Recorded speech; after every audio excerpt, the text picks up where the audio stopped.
Halo teman-teman, pernah nggak sih kalian melihat perusahaan kekurangan tenaga kerja, atau malah kelebihan karyawan? Nah, itu sering terjadi karena perencanaan sumber daya manusia yang kurang tepat. Padahal, perencanaan SDM adalah kunci agar organisasi punya orang yang tepat, di posisi yang tepat, dan di waktu yang tepat. Di video ini, kita akan membahas faktor-faktor apa saja yang memengaruhi perencanaan SDM dan kenapa hal ini sangat penting bagi organisasi. Perencanaan SDM adalah proses memperkirakan kebutuhan tenaga kerja di masa depan dan menyiapkan strategi untuk memenuhinya. Artinya, perusahaan tidak hanya berpikir untuk hari ini, tapi juga untuk jangka panjang. Dengan perencanaan SDM yang baik, perusahaan bisa menghindari kekurangan tenaga kerja, biaya berlebih, dan penurunan kinerja. Makanya, perencanaan SDM sangat dipengaruhi oleh berbagai faktor, baik dari dalam maupun luar organisasi. Kita mulai dari faktor internal, yaitu faktor yang berasal dari dalam perusahaan. Yang pertama adalah strategi dan tujuan organisasi. Kalau perusahaan ingin ekspansi, otomatis butuh SDM lebih banyak dan lebih kompeten. Kedua, struktur organisasi. Struktur yang ramping atau birokratis akan menentukan jumlah dan jenis tenaga kerja. Ketiga, kebijakan SDM, seperti kebijakan rekrutmen, pelatihan, promosi, hingga kompensasi. Dan jangan lupa hubungan industrial, termasuk hubungan dengan karyawan dan serikat pekerja, yang memengaruhi stabilitas tenaga kerja. Selain faktor internal, ada juga faktor eksternal yang tidak bisa dikendalikan perusahaan. Pertama, peraturan pemerintah, seperti Undang-Undang Ketenagakerjaan, upah minimum, dan jam kerja.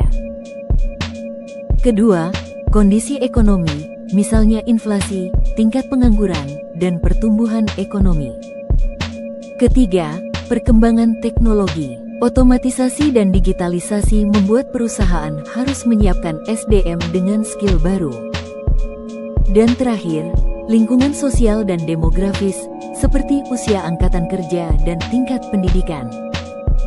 Di era globalisasi, perencanaan SDM juga harus berskala global. Perusahaan dituntut memiliki SDM yang mampu bekerja lintas budaya, lintas negara, dan secara digital. Hal ini mencakup kemampuan komunikasi global, kerja tim virtual, dan adaptasi terhadap perubahan cepat. Tanpa perencanaan SDM yang matang, perusahaan bisa tertinggal dari pesaing global.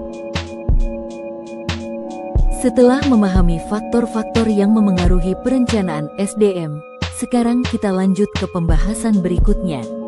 Apa saja manfaat perencanaan SDM? Manfaat pertama dari perencanaan SDM adalah meningkatkan efektivitas perusahaan.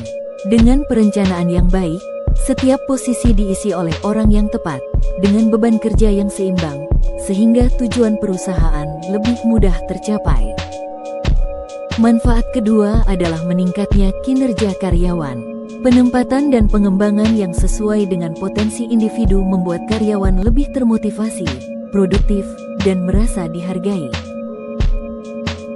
Manfaat terakhir adalah efisiensi biaya.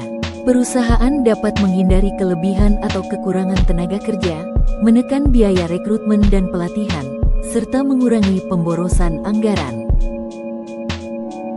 Melalui proses perencanaan SDM yang sistematis, organisasi dapat memastikan ketersediaan tenaga kerja yang tepat, kompeten, dan siap menghadapi tantangan masa depan.